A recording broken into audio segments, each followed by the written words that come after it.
আল্লাহর নবী রহমতের নবী ইহুদি একটা বসতি দিয়ে নবী যাইতেছেন। এই বসতিতে শুধু ইহুদিরা বসবাস করে। দ্বীনের নবী মায়ার নবী এর পাশ দিয়া যান।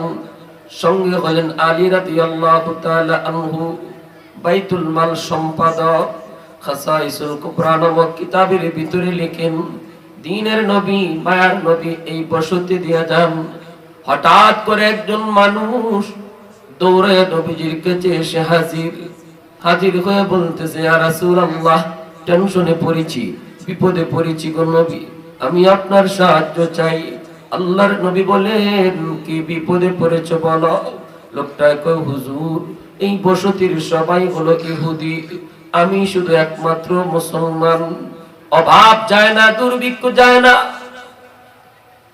আমি তাদেরকে বললাম, অভাব থেকে যদি বাঁচতে হয় তাহলে ইসলাম ধর্ম মানো, এক আল্লাহর উপর বিশ্বাস করো, কারণ তিনি অভাব দেয়, তিনি অভাব থেকে মুক্তিও দেয়। ঠিক কি না?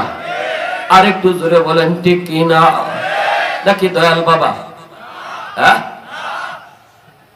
কিবলা বাবা, খাজা বাবা, জটাশা, ল্যাংটাশা, বদনাশা, কোন বাবাই পারে না। অভাব দূর করে শুধুমাত্র কে? আরেকটু দূরে বলেন, কে? এই অবস্থায় মুসলমান ভাইটাই কই, নবী গো, আমি তাদেরকে বলেছি তোমরা কালেমা পড়ে মুসলমান হয়ে যাও, তাহলে আল্লাহ পাক অভাব দূর করে দিবে। এই কথা বলা মাত্রই তারা বলতেছে, ঠিক আছে, আমরা অভাব থেকে মুক্তি চাই, আমরা কালেমা পড়ে মুসলমান হলাম। এইবার আল্লাহকে বলো, আল্লাহ যেন আমাদের অভাব দূর করে দেয়। কিন্তু নবী গো, অভাব তাদের যায় না, অভাব তাদের যায় না। আল্লাহ পাক সাথে সাথেই তো আল্লাহ পাক অভাব দূর করে দিবে আমি আপনি মনে করি। আমার একদিন, 2 দিন, 3 দিন, কিন্তু আল্লাহর কাছে এটা 1 সেকেন্ডও না। ঠিক কি না? 2 দিন না খায় থাকলে মনে করি মরে গেছি, কিন্তু আল্লাহ কই, তুই তো 1 সেকেন্ডও পার করো নাই। এজন্য আল্লাহ পাক মাঝে মাঝে পরীক্ষা নেয়। ইহুদিরা কয়, তোমার কোথায় কালেমা পড়ে মুসলমান হলাম, কিন্তু কই অভাব তো গেল না, অভাব কই, অভাব তো গেল না। তোমার কোথায় কালেমা পড়ে মুসলমান হয়েছি, কিন্তু অভাব তো আমাদের দূর হলো না। আমরা কিন্তু আবার ইহুদি ধর্মে ঢুকে পড়বো, ইহুদি ধর্মে ঢুকে পড়ব। নাইলে তুমি সাহায্য করো। এটা হলো চরম বেয়াদব জাতি, চরম বেয়াদব জাতি, গাউরা জাতি, গারতেরা জাতি। মুসা নবীরে এমন গারতেরামি করছে, নবীরে কান্দাই লইছে। জানেন না আপনারা? মুসা নবী কই, ফেরাউনরে আল্লাহ পাক ডুবায় মারলো, এইটা তোরে নিজের চোখে দেখলে। এখন আল্লাহ কইতেছে, যা ফিলিস্তিনে আমালিকা সম্প্রদায়ের সাথে যুদ্ধ করো, আমি আল্লাহ তোমাদের সাথে আছি। মুসা নবী যখন এই ইহুদিদেরকে বলে, চলো আমরা বনি ইসরাইল, আমাদেরকে আল্লাহ পাক আমালিকা সম্প্রদায়ের সাথে যুদ্ধ করতে বলছে, আল্লাহ আমাদের সাথে আছেন, তার সাহায্য আমাদের সাথে আছে, বিজয় আমাদের হবে। এমনি এরা কয়, ও মুসা, আমালিকা অনেক বড় শক্তিশালী এক সম্প্রদায়, এদের সাথে যুদ্ধ করে আমরা পারবো না, এদের সাথে আমরা যুদ্ধ করব না। মুসা নবী কয়, যে আল্লাহ ফেরাউনের জুলুম থেকে তোমাদেরকে বাঁচাইলেন, যে আল্লাহ ফেরাউনের জুলুম থেকে তোমাদেরকে বাঁচাইলেন, আর ফেরাউন কি সাগরে ডুবায়া মারলেন, ওই আল্লাহর কথার উপরে বুঝি তোমাদের ইয়াকিন নাই? ওই আল্লাহ বলতেছে তোমাদেরকে বিজয় দিবে, এরপর কি কয় শুনবেন? কয়, এত কথা কয় না, ফাযহাব আনতা ওয়া রাব্বুকা ফাকাতিলা ইন্না হাহুনা কাঈদুন। যুদ্ধ যদি করতেই হয়, তুমি আর তোমার খোদা যায় যুদ্ধ করো, আমরা এখানে বসা থাকি। নাউজুবিল্লাহ। হ্যাঁ, যুদ্ধ যদি করতেই হয় তুমি আর তোমার খোদা যায় করো, আমাদের পক্ষে সম্ভব না। বলুন তো, আমার আপনার নবীর কোন সাহাবী কোনদিন নবীরে এমন কথা কইছেন? এমন কথা কইছেন নবী গো? না না, আমরা মাত্র 313 জন, আবু জাহেল 1000, অতএব এই যুদ্ধে আমরা কি করব? 313 জন, আবার তলোয়ারও নাই, 80টা তলোয়ার, আমাদের হাতে খেজুরের ডাল, এদের সাথে যুদ্ধ করে কি হইব? এতই যদি যুদ্ধ করাই লাগে তাহলে আপনি আর আপনার খোদায় যায় যুদ্ধ করেন। এই কথা কোন নবীর সাহাবী বলছেন? কিন্তু বনি ইসরাইল কইছে মুসা নবীরে। কেমন কথা? আপনি আর আপনার রবে যায় যুদ্ধ করেন। আল্লাহ পাক রব্বুল আলামিন কয়, মুসা, এই হারামির জাতি তো বহুত বড় হারামি। আমি আল্লাহ ফেরাউনের জুলুম থেকে বাঁচাইলাম, নিজের চোখে দেখলো ফেরাউনের পরিণতি, এরপরেও আমার সাথে এমন মস্কারি করলো। তো নাও ঠিক আছে, এদের জন্য 40 বছর আমি আল্লাহ হারাম করে দিলাম, বাইতুল মুকাদ্দাস যাইতে পারবে না, জেরুজালেম যাইতে পারবে না, 40 বছরের লাগি ঢোকা হারাম। এখন মুসা নবী কয়, তোরার লাগি 40 বছর আল্লাহ হারাম করে দিছে। এখন বনি ইসরাইল কয়, আচ্ছা হারাম করলে করছে, তাও আমরা যুদ্ধ করতাম না। তো কয় কোন দিকে যাইমু? আল্লাহ এখন যাইমু কই? ইবায় না, তে কি না হয় মিশর যাইমু আরেকবার? আল্লাহ পাক কয়, যেভাবে খুশি ইবায় যাও। এখন আটা শুরু করছে পিছন দিকে, যাইবো কোন ভাই? সকালে যেখান থেকে আটা শুরু করে সন্ধ্যা পর্যন্ত আটতে আটতে সন্ধ্যার সময় আয়া দেখে ইগানো আয়া আজির যেখান থেকে শুরু করছিল। কথা বুঝেননি আপনারা? এর নাম হলো তিহমাদান, খালি চক্কর দেওয়া আছে আল্লাহ 40 বছর। এর জায়গার মধ্যে আল্লাহর কাছে কয়, মুসা কইতেছে, ও মুসা, আচ্ছা বুঝছি আমরা শাস্তি চলছে, কিন্তু আমরা এখানে কই খাই কই থাকি, উপরে যে রোদ আর নিচে কোনো পানি নাই, আবার খাওয়ান নাই, এই ময়দানে আল্লাহ আমরা না খাওয়াই মারবো? এটাই কি আল্লাহর বিচার? আল্লাহ আমরা না খাওয়াই মারতো? আল্লাহর একটু কও না, আমরা একটু খাওয়া পানির ব্যবস্থা দেখ। মুসা নবী কও, আল্লাহ শাস্তি তো চলছে ঠিক আছে, এখন আমি তার লিয়ে পড়ছি তো বড় বিপদ, আল্লাহ এবার মাইরো না, আল্লাহ একটা ব্যবস্থা করো। আল্লাহ লাঠি দিয়ে পাথরে আঘাত করো। লাঠি দিয়ে পাথরে আঘাত করছেন, 12টা নহর জারি হয়ে গেছে, পানির, মিষ্টি পানির নহর। আল্লাহ পানি তো হইছে। এখন উপরে যে রোদ, আল্লাহ কয়, আযাল্লালনা আলাইকুমুল গামামা, আমি আল্লাহ উপর থেকে মেঘমালা দিয়া দিলাম, মেঘের ছায়া তোমাদেরকে দিয়া রাখবে। জোরে কোন সুবহানাল্লাহ। এরপরে কয়, আল্লাহ তো আমরা খাইতাম কই? কেমনে খাইমু? খাওয়া পানি কই? আল্লাহ কয়, আনজালনা আলাইকুমুল মান্না ওয়াস সালওয়া, যাও আমি আল্লাহ তোমাদের জন্য মান্না সালওয়া দিয়ে দিলাম, জান্নাতি খাবার। মান্না হলো মাশরুম জাতীয় এক ধরনের সুস্বাদু খাবার, আর সালওয়া হলো পাখির গোশত, বুনা গোশত। জান্নাতি খাবার, রেডিমেড খাবার প্রতিদিন এই বেহায়া জাতিগুলির জন্য আল্লাহ পাক দিয়া রাখছে। কেন? কারণ আল্লাহর নাম রহমান। জোরে কোন সুবহানাল্লাহ। এত অবাধ্য আল্লাহ, আল্লাহর কথা অমান্য করছে, এরপরও আল্লাহ জান্নাতি পানি খাওয়াইছে, জান্নাতি খাবার খাওয়াইছে, উপর থেকে আল্লাহ পাক এরকম ছায়া দিয়া রাখছে। এখন জান্নাতি খাবার খায়, সকালবেলা রেডিমেড খানা, কি খানাওয়া, কোনো কষ্ট নাই, কষ্ট নাই, কত মজার খাওয়ান খাইতেছে। কিছুদিন পরে ওই কয় কি শুনবেন? কয়, মুসা এই খাওয়ান আর ভাল লাগে না। কথাটা বুঝছেন আপনারা? এরার গাউরামি আর গার তেরামি শুধু বুঝাইতেছে একটু। এই যে আজকে সারা বিশ্বই কইতেছে যে যুদ্ধটা বন্ধ কর, আপাতত বিরতি দে, বিরতি দে। এই গাউরার জাতি কি কয়? কয় এটা টেবিলে, আমাদের আলোচনার টেবিলেই এই কথা নাই, মানে আমরা থিওরিতে যুদ্ধ বন্ধ করার কোনো আলোচনা নাই। জাতিসংঘ থেকে পর্যন্ত বলা হয়েছে যে বাচ্চাগুলির উপরে হামলা করো না, বাচ্চাগুলির উপরে হামলা করো না। কারো কথা মানতেছে না। কেন? এরা গাউরা। এটা আজকের গাউরা বলে জি না, এই পুরানা গাউরা। ঠিক না? জোরে কর। কথা মানবো কেমন করে? এত নতুন গাউরা না, বাপ দাদা 14 গোষ্ঠী গাউরার জাতির গাউরা। মানবো কেমন করে? পৃথিবীর কোনো কথা মানবে না, কারো কথা শুনবে না। কই এই খাওয়ানোর ভাল লাগে না? মুসা নবী কো, হারামির হারামি বললে কস কি? তো কি ভাল লাগে? কয়, আল্লাহরে কও আমরা আলু চাষ করতাম, পেঁয়াজ চাষ করতাম, আমরা এরকম রসুন চাষ করতাম, আলু রসুন পেঁয়াজ এটা আমরা চাষ কইরা এরপরে খাইতাম, এটা খাইতে মন চায়। কি তা কই না আপনারা? আমরা যদি আল্লাহ রেডিমেড প্রতিদিন জান্নাতি খাবার ইরম দিত, কেডায় 150 টাকা কেজি আলু কিন্তু গিয়ে, হ্যাঁ কোন পাগলে হয়েছে আমারে? কোন পাগলে হয়েছে আমারে 150 টাকা কেজি পেঁয়াজ কিনবার লাগে? আর 50 টাকা না 60 টাকা আলু, ঠিক না? হ্যাঁ, কিন্তু 70 টাকা নি, 70 টাকা কেজি আলু হইছে আর 150 টাকা কেজি পেঁয়াজ হইছে।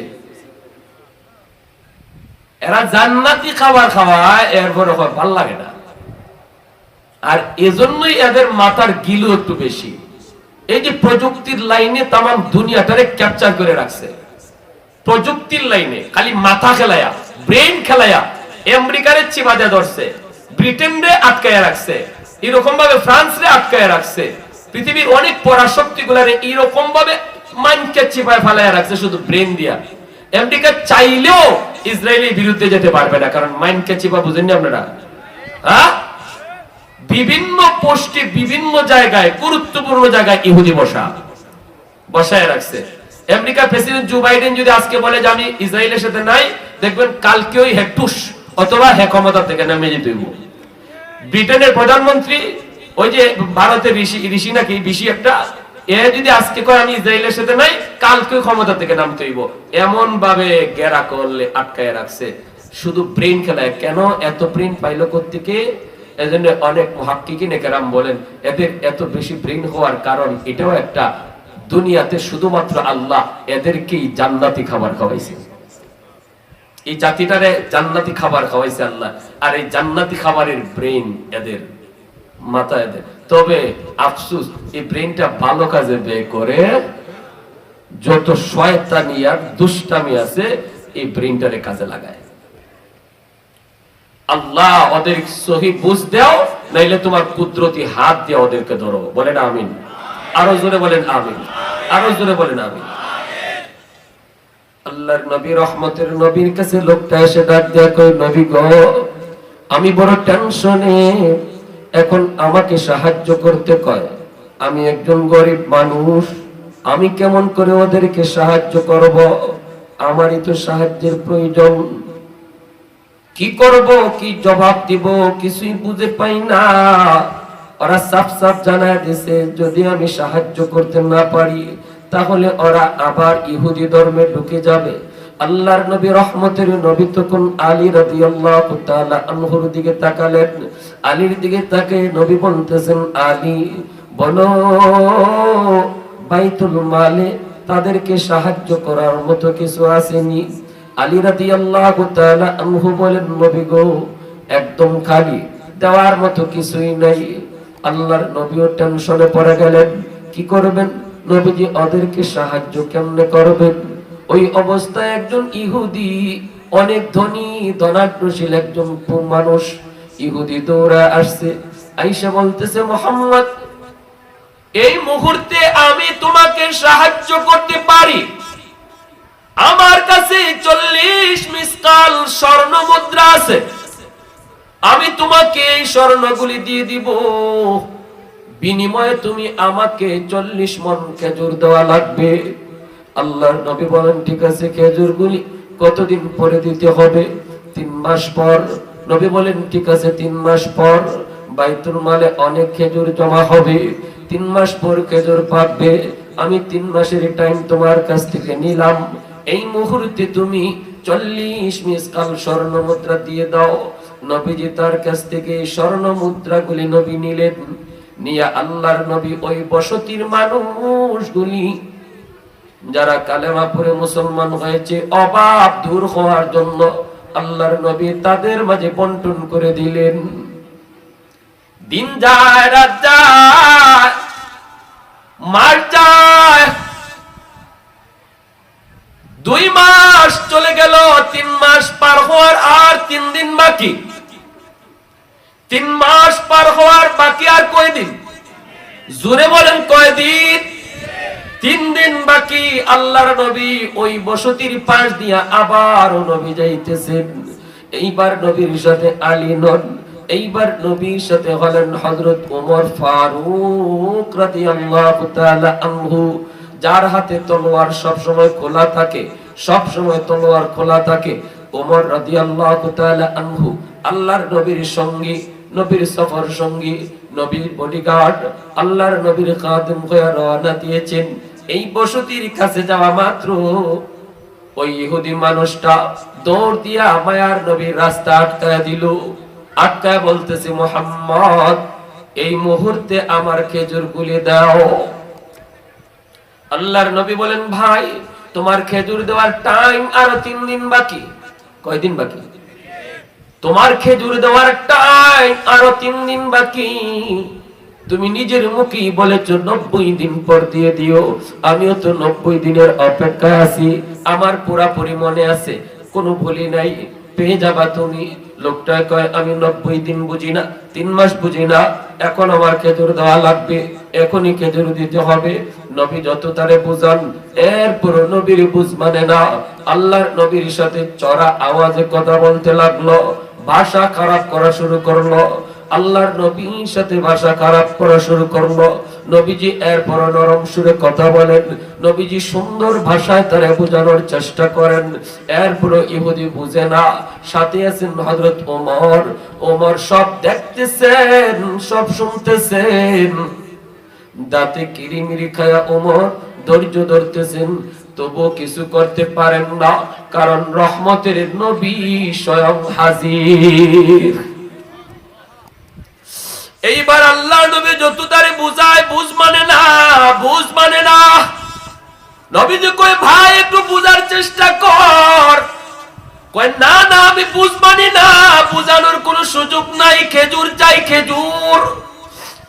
আল্লাহ নবী রহমতের নবী, মায়ের নবী, আমার আপনার দরদি নবী, উম্মতের দরদি নবী, গোটা জাহানের দরদি নবীর কলারে দুশমন ধরে ফেললো। নাউজুবিল্লাহ, জোরে কোন। আল্লাহর নবীর গায়ের কাপড়ে ধরে ফেললো। নবীজির সাথে চূড়ান্ত বিয়াদবি শুরু করে দিল। এরপর আমার নবী রহমতের নবী হাত তুলেন না, নবীজি একটা কটু বাক্য বলেন না। হাত ধরায় নবী তার হাত ছাড়ানোর চেষ্টা করেন, বোঝানোর চেষ্টা করেন। তখন নবী উমরকে আদেশ দেন না। এরপর নবীজি বলেন না, উমর তাকায় তাকায় তুমি কেন দেখো, তুমি ওরে ধরো না কেন? নবী তখন উমরের দিকে তাকান না। আল্লাহর নবী শুধু তারে বোঝান, আর হযরত উমর চুকির ইশারায় শুধু নবীর অনুমতি চাইতেছেন। আমার দরদি নবী যদি চুকির ইশারাটা শুধু দেয়, আমি উমর মুহূর্তের ভিতরে তলোয়ার চালায়া দিব। কারণ উমরের নাম শুনলে পরও শয়তান অন্য রাস্তায় ভাগে। ইহুদি উমরকে ভালো করে চিনে, ভালো করে উমরকে চিনে। এরপরও নবীজির সাথে খারাপ আচরণ। আল্লাহর নবী রহমতের নবী শুধু সহ্য করতেছেন, উমরের তো সহ্য হইতেছে না। উমর তো লাল হয়ে গেছে, বডি চেহারাটা পর্যন্ত লাল হয়ে গেল। কি করবেন উমর? চিন্তায় পড়ে গেলেন, চিন্তায় পড়ে গেলেন। এক পর্যায়ে দেখা যায় আল্লাহর নবী রহমতের নবী উমরের দিকে তাকান। হযরত উমর মনে করছেন নবী এইবার আমাকে অনুমতি দিবেন, কিন্তু নবী অনুমতি না দিয়া ধমক দিয়া বলেন, ওমর চোখগুলা বড় করছো কেন? চোখটা নিচের দিকে নামাও। সে পাওনাদার, দুই কথা বলতেই পারে, তোমার আমার কথা বলা উচিত নয়। একটু আওয়াজ দিয়া কন্যা সুবহানাল্লাহ, আর একটু জোরে কন্যা সুবহানাল্লাহ। কৌনৈন মুখতার খুদা তুমকো বানায়া, कौनैन मुख्तार खुदा तुमको बनाया, उम्मत का निगाहबान खुदा तुमको बनाया, उम्मत का निगाहबान खुदा तुमको बनाया। मौला मेरा आका मेरा रहमत की नबी है, तजदार मदीना है तो बाग़े अरबी है, तजदार मदीना है तो बाग़े अरबी है। अशजार ने देते हैं नबूवत के शहादात, तशकीक कमर में है तो अंगुल की इशारा, तशकीक कमर में है तो अंगुल की इशारा। একটু জোরে সুরে কোন আল্লাহু আকবার, আর একটু জোরে কোন আল্লাহু আকবার। এইবার দিনের নবী মায়ার নবী ডাক দিয়ে ওমর রাদিয়াল্লাহু তাআলা আনহুকে কাছে আনলেন। কাছে আইনা বলতেছেন, ওমর ওমর আমার কাছে আসো, কানটা কাছে দাও। নবীজি কানের কাছে মুখটা নিয়ে বলতেছেন, যাও। এখনই তার খেজুরগুলি বুঝায় দিয়ে দাও, এখনই তার খেজুরগুলি দিয়ে দাও। আর শোনো ওমর, তারে খেজুর দেবার সময় 10 খেজুর আরো বেশি দিও। হযরত ওমর চিন্তায় পড়ে গেলেন, ইয়া রাসূলুল্লাহ, ইয়া হাবিবাল্লাহ, ওগো নবীজি, তার পাওনা খেজুর তারে দিব, এত খারাপ আচরণ আপনার সাথে করলো, এরপরও তারে আবার বেশি কেন দিব?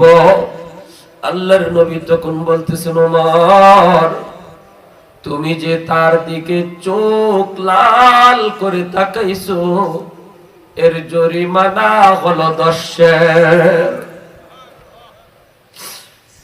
এইগুলো আমার আপনার নবীর উত্তম চরিত্রের উদাহরণ, ঠিক কিনা জোরে বলেন? উত্তম চরিত্রের উদাহরণ। নবী কই, তুমি যে চোখ লাল করে তাকাইছো, এজন্য জরিমানা হলো 10। আমার আপনার কাছে পাওনাদার দুই কথা বলতেই পারে, পাওনাদার রাগ করতে পারে, তার সাথে রাগ দেখানো এটা নবীর আদর্শ নয়। পাওনাদারের কথাকে হজম করা আমার নবীর আদর্শ। এখানে সে কিন্তু অন্যায় ভাবে আচরণ করেছে, এরপরও নবী জবাব দেন নাই। নবীজি জবাব দেন নাই, উম্মতকে সবক দিয়েছেন, তোমার কাছে কেউ যদি ঋণ দেয়, তুমি যদি কারো কাছ থেকে কর্জা আনো, টাইম মতো যদি দিতে না পারো, সে যদি দুই কথা বলে হজম করে নিও, কারণ বিপদে সে তোমাকে সাহায্য করছে। ঠিক কি না? হ্যাঁ, আমাদের সমাজে কিছু মানুষ আছে তো এমন, কিছু মানুষ আছে এমন, পাওনা টাকা এটা যে দিতে হইব এটা ভুললেই যায়। ঠিক না? কর্জা টাকা মনে করি এটা আর দেওয়ানি লাগে না।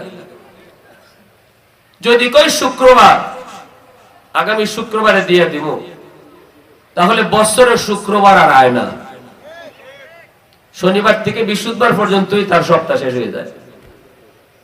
এমন আসেনি না নাই? হ্যাঁ, একদিন এক লোকে কয়, হুজুর 5000 টাকা কর্জা পাইতাম, আজকে 5 বছর। কতবার যে বাড়ি যাই, গেলে ঘুমোতে কেউ হয় গরো নাই, ফুলারে কয়ে দেখো গরো না। আপনাদের এলাকায় মনে এরকম নাই? কয় ভাই গেছি একদিন বাজারও, বন্ধুদের সাথে চা খায়। আমি বললাম, ভাই তোর বিপদে আমি টাকাটা দিলাম, দেশ না ভাই দে আমারে, আমি এখন বিপদে বলছি, টাকাটা দিয়ে দে। এমনি কয়, এই মিয়া, তুমি যেখানে মন চাই এখানে টাকা চাও কেন? এটা কি টাকা চাওয়ার জায়গা? আমি কি টাকা লিয়ে মরে গেছি? তোমার টাকা লিয়ে কে মরে গেছি? কইছি না দিমু। বেচারা আজকে 5 বছর ধরে তুই খালি দেশই, দেখছেন না তুই কোন দিন মরবে কো, আমি এর আগের দিন আইব। কথাটা বুঝেন না আপনারা? কোন দিন মরবে ভাই তুই এই কথাটা কো, এর আগের দিন আইব, এর আগে ডিস্টার্ব করতাম না। এটা পৃথিবীর কোন ক্ষমতা আছে কারো বলার? হ্যাঁ, হুজুর এরপরে দেখা যায় তার বন্ধু বান্ধব যেটা আছে সব তার পক্ষ, সবাই একসাথে কহা, আমরা একসাথে বসে চা খাইতেছি বাজারও, তুমি কি টাকা চাওয়ার আর সময় পাইলা না, এখন টাকা চাইছো, বহুত বড় অন্যায় করছো, আমরা সামনে তার লজ্জা দিছো, বহুত বড় অন্যায় হয়েছে। তো আমি কইতেছি, কই ভাই তো ঠিক আছে, অন্যায় তো হয়ে গেছে, এখন কি করতে হইব? কয়টার জরিমানা দেওয়া লাগবো? কি জরিমানা? কয় জরিমানা হইলে আমরা হগলের সার বিল তুমি দিবা। আমার কর্জা টাকা চাইতে গিয়ে 250 টাকা জরিমানা দেওয়া লাগছে আমার। এই যদি হয় আমাদের হালত, আমাদের চিত্র, সুদের ব্যবসা গরম হবে না কেন? করজদাররা করজ দেয় না, আর সুদকুররা সুদের টাকা লইয়া বোয়া। কেন করজদাররা করজ দেয় না? কারণ করজের টাকা আর পাওয়া যায় না, যার কারণে টাকা টাকার পরেও কয় নাই, কারণ একজনকে দিয়া বিপদে পড়ছে এজন্য দেয় না। আর তখন একটা মানুষ আসলেই যদি ভালো মানুষটা টাকা চাই থাকে, এই ভালো মানুষটাও বঞ্চিত হয়, তখন বিপদে পড়ছে কি করব? ওই সুদখোরের কাছে যায়, গিয়া কয় ভাই নে তোরে 20,000, 25,000 দিমুনে, 50,000, 70,000 দিমুনে, তাও আমার এই বিপদ থেকে উদ্ধার কর। কারণ ওই টাকাওয়ালারা তারে তো খরচ দিতেছে না, না দেওয়ার কারণ আমি নিজে ওই, কারণ আমি তারে ঠিক মতো খরচটা দিলাম না, আর না দেওয়ায় আমার আরেক ভাই বিপদে পড়ে তার কাছ থেকে কর্জ টাকা পাইলো না, আর এর জন্য দায়ভার আমি নিজে। ঠিক কিনা জোরে কর? আমি নিজে। এজন্য বলি আল্লাহর দোহাই, আল্লাহ নবীর আদর্শ দেখেন, নবীজির আদর্শ দেখেন, অন্যায় আচরণ, ডাহা অন্যায় 3 দিন টাইম আরো আছে এখনো, এরপরেও সেই অন্যায় আচরণটা আল্লাহ নবী মাইনে নিয়েছেন। আর নবী বলতেছেন, ওমর যাও তারে 10 খেজুর আরো বেশি দিয়ে দিও। সুবহানাল্লাহ, জোরে বল। হযরত ওমর দৌড় দিয়ে তারে বলতেছেন, মেয়ে চলো খেজুর নিয়ে যাও। ওমরের গুসা থেমে না, থামার কথাও না। কেমন করে থামবে? কারণ তিনি তো ওমর, যার নাম শুনলো শয়তান অন্য রাস্তায় ভাগে। ওমর তারে নিয়ে রওনা দিলেন। যখন তারে খেজুর গুলি দিতেছেন, 40 মণ খেজুর দেওয়ার পর যখন 10 খেজুর বেশি দিবেন, ওমর কোনো কথা বলেন না, ওর সাথে কোনো কথা নাই, শুধু খেজুর গুলি দিতেছেন। কারণ হযরত ওমরের এখনো গুসা তো থামে নাই, ঠিক কিনা? চোখ দিয়া টপ টপ করে পানি পড়ে ওমরের, শুধু এই কথা মনে করে, মালিক তুমি তোমার বন্ধুরে তোমার কেমনে বানাইছো? সুবহানাল্লাহ। ও মালিক তুমি তোমার বন্ধুরে কেমনে বানাইছো? এতটা ধৈর্য, এতটা সহনশীল কেমনে বানাইছো? এই কথা মনে করে ওমরের চোখ দিয়ে দর দর করে পানি পড়ে, দিলটা নরম হয়ে রইছে। আর শুধু মনে মনে ভাবেন, নবী গো আপনি কেমনে তো ধৈর্যশীল হইলেন গো নবী? এত ধৈর্য আল্লাহ আপনারে কেমনে দিল? নিজে মারা লাগবে না, আমি ওমরকে শুধু ইশারা দিলেই কাম হয়ে যেত, কিন্তু এতটুকু ইশারা আপনি দিলেন না। শুধু দিলেন না তা না, আমাকে আরো বেশি দিতে বলছেন। বেশিটা যখন তারে দিতেছেন, 10 যখন বেশি দিবেন, ইহুদি তখন ডাক দেয়া কয়, ওমর আমি পাই 40 মণ, 10 কেন বেশি? 10 কেন বেশি দিতেছ? ওমর তখন বলেন, ভাই রে কথা তুই বাড়াইস না, কথা বাড়াবি না, আমার কলিজা এখনো কিন্তু জ্বলতেছে, কথা না বইলা যা দিয়ে লয়ে যাও। ইহুদি কয়, না না আমার একটু বুঝতে হবে, বেশি কেন দিতেছ? এইবার হযরত ওমর চোখের পানিটা মুইসা কয়, তুমি আমারে ভালো করে চিনোনি? কয় চিনি। কেডা আমি? কয় আপনি ওমর। আমার গুসা কেমন তুমি তা জানোনি? কয় তাও জানি। এইবার ওমর কয়, তাহলে শোনো, আজ আমার মায়ার নবীর সাথে যেই আচরণ তুমি করেছো, আমি একজন আশিক রাসূলের সামনে আমি জীবন দিব, তবু আমার মায়ার নবীর সাথে বেয়াদবি সহ্য করব না। আমি হলাম সেই ওমর।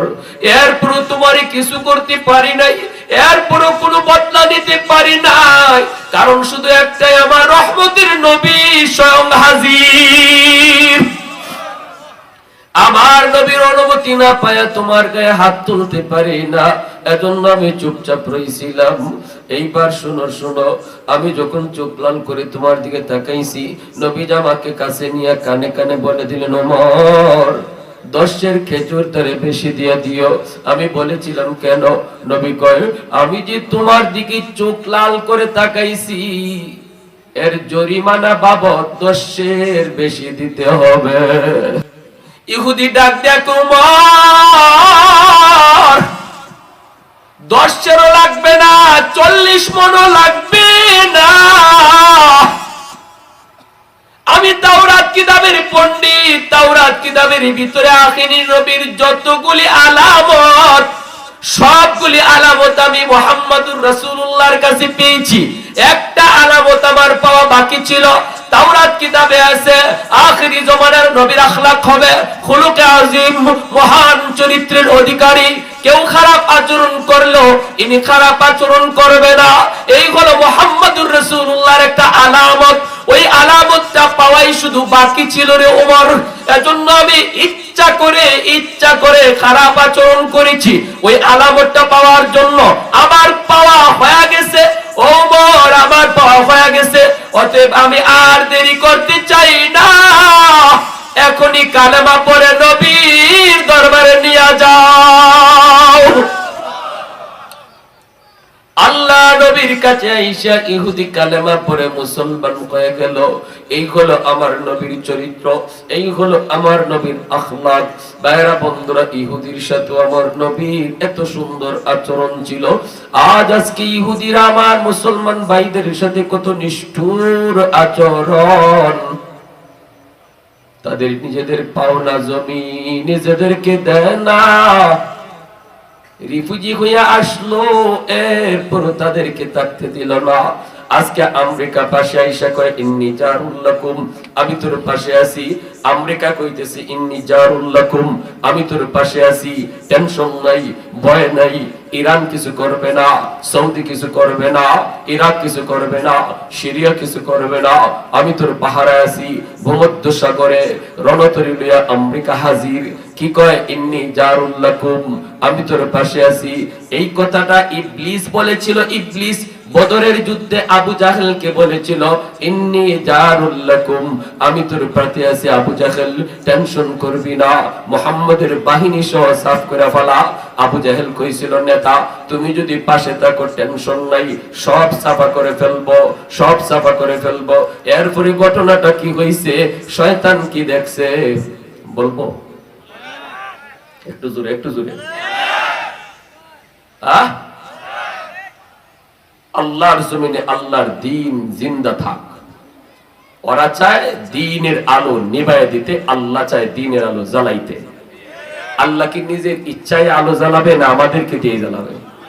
যেরকম যেরকম আমাদেরকে দিয়ে। তাহলে এই জন্য আল্লাহ কইছে নবী তুমি বদরে যাও, নাইলে আল্লাহ কইতো বন্ধু কে তুমি বদরে যাইবা, তুমি মদিনায় বসে থাকো। আবু জাহেল আমি আল্লাহ দেখতেছি, আল্লাহ এই কথা বলতে পারতো না? আজকে বর্তমান জমানায় আপনাদের কাছে একটা আবদার থাকবে। বর্তমান জমানায়, ফিতনার জমানায় মাদ্রাসা শেষ করে দেওয়া, মাদ্রাসা বন্ধ করে দেওয়া, উলামায়ে কেরামের প্রোডাকশন কমায়া দেওয়া, এটা হলো দ্বীনের আলো নিভায়া দেওয়ার ষড়যন্ত্র, ঠিক কি না? মাদ্রাসা যদি বন্ধ হয়ে যায়, কোরআনের তালিম যদি বন্ধ হয়ে যায়, অটোমেটিক মানুষ ইসলাম ভুলে যাবে, অটোমেটিক আল্লাহর সাহায্য পাওয়ার ইতিহাস জানবে না, আল্লাহর উপরে তাদের ভরসার কথা টোটালি ভুলে যাবে। তখনই তারা আমেরিকা ডাকবে, ভারতকে ডাকবে, রাশিয়াকে ডাকবে, আমেরিকাকে ডাকবে, আমাদেরকে ডাকবে। আর মাদ্রাসার শিক্ষা যতদিন থাকবে তখনই তারা আল্লাহর কাছ থেকে গায়েবী সাহায্য চাইবে। তাহলে মাদ্রাসা শেষ হয়ে যাক এটা চাই না, মাদ্রাসা জিন্দা হোক। আপনাদের এলাকার জন্য আপনাদের মাদ্রাসা রহমত, এটা আল্লাহ কোরআনের ভাষা। যে এলাকায় যে মাদ্রাসা আছে, এই মাদ্রাসা হলো এলাকার জন্য রহমত। মাদ্রাসার খাতিরে আল্লাহ গোটা এলাকাকে রহমতের চাদর দিয়ে ঢেকে রাখে। আসমানি গজব, জমিনি গজব, দুশমনের দুশমনি, সব ধরনের বিপদ মুসিবত থেকে আল্লাহ কোরআনের প্রতিষ্ঠানের খাতিরে রহমতের চাদর দিয়ে ঢেকে রাখে।